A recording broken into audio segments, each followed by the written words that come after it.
सूरज की पहली किरण जब गांव की पगडंडियों पर पड़ी तो फजा में हल्की हल्की ठंडक और मिट्टी की महक धुली हुई थी। शगुफ्ता, जो अब 40 के पीटे में दाखिल हो चुकी थी, अपने आंगन में झाड़ू लगा रही थी। इसके हाथों की हड्डियां उभरी हुई थी, ईर नंगे और एड़ियों में दरारें वाज़ेह हुई। इसका चेहरा थका हुआ मगर माँ की मोहब्बत से रोशन था। शगुफ्ता का सारा जहां इसकी 8 साला बेटी नूर थी। नूर निहायत मासूम, ज़हीन और ख्वाबों से भरपूर बच्ची थी। इसकी आंखें आसमान की वसत जैसी थी और दिल पर उम्मीद का चिराग हमेशा जलता रहता था। वो दिन भर माँ के साथ घर के कामों में हाथ बटाती और शाम होते ही अपनी पुरानी उधड़ी कापी लेकर छत पर चली जाती। वहाँ बैठकर आसमान को देखती और कहानियाँ लिखने की कोशिश करती। शगुफ्ता की जिंदगी में खुशी के लम्हे नायाब थे।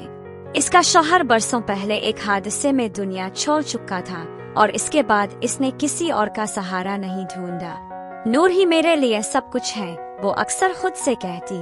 शगुफ्ता के पास एक पुरानी चादर थी जो इसकी माँ ने इसके जहेज में दी थी।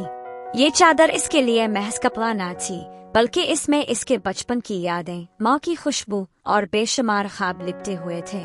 जब भी कोई दुख इस पर गालिब आता, वो वही चादर ओढ़ लेती और महसूस करती जैसे माँ के आगोश में हो। एक दिन नूर बहुत आदास थी। इसकी पुरानी कापी मुकम्मल हो गई थी और नई कापी खरीदने के ऐसे घर में नहीं थे। शगुफ्ता ने कुछ देर सोचा, फिर अपनी वही पुरानी चादर निकाली, चुपचाप तह की और बाजार ले गई। चादर बेचकर इसने नूर के लिए एक नई कापी, एक पेंसिल और एक छोटा सा गुलाबी कल्ब खरीदा। नूर की आंखें चमक उठी। इसने माँ का माथा चूमते हुए कहा, उम्मी, आपने मेरे लिए जादू कर दिया। शगुफ्ता ने मुस्कुरा कर कहा, बेटी, माँ की मोहब्बत ही सबसे बड़ा जादू है। ख्वाब बिखरने लगे, मौसम सर्द होने लगा। शगुफ्ता की सेहत दिन ब दिन खराब हो रही थी। जिसमें दर्द, बुखार और कमजोरी ने इसे घेर लिया था, मगर वो नूर के सामने कभी कमजोर ना पड़ी। हर सुबह नूर को स्कूल रवाना करती और शाम तक पुराने कपड़ों पर सिलाई करके 2 वक्त की रोटी का इंतजाम करती। एक दिन नूर स्कूल से वापस आई तो इसने शगुफ्ता को नीम बेहोशी की हालत में पाया। वो दौड़ी, माँ को झंझोड़ा, पानी पिलाया और पास पड़ोस से मदद मांगी। गांव के हकीम ने कहा, इसे आराम चाहिए, दवा भी और ग़िज़ा भी, वरना जिस्म साथ छोड़ देगा। मगर आराम और ग़िज़ा का खर्च कहाँ से आता? शगुफ्ता के हाथ खाली थे। नूर ने अपनी स्कूल की किताबें, कल्ब और गुड़ियाएं चुपचाप बाजार में बेच दे।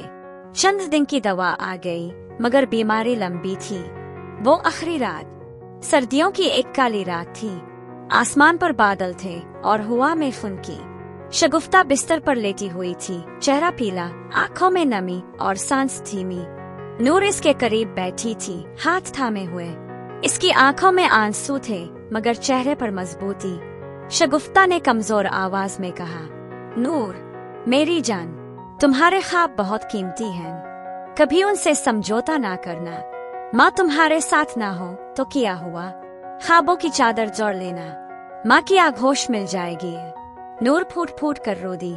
रात के आखिरी पहर शगुफ्ता ने एक आखिरी सांस ली और हमेशा के लिए सो गई। चादर वापस आ गई। माँ के जनाजे के बाद नूर कुछ दिन तक खामोश रही। इसने अपनी कहानियों वाली कापी दोबारा ना खोली, मगर एक दिन इसने बाजार में एक दुकान के बाहर वही पुरानी चादर देखी, वो चादर जिसे शगुफ्ता ने बेच दिया था। नूर दुकानदार के पास गई और कहा, ये चादर मेरी माँ की है, मैं इसे वापस लेना चाहती हूँ। दुकानदार ने नूर की आंखों में देखा और चादर इसे दे दी। नूर इस चादर को लेकर वापस आई, माँ के बिस्तर पर इसे फैलाया और पहली बार माँ की गैर मौजूदगी में सोई।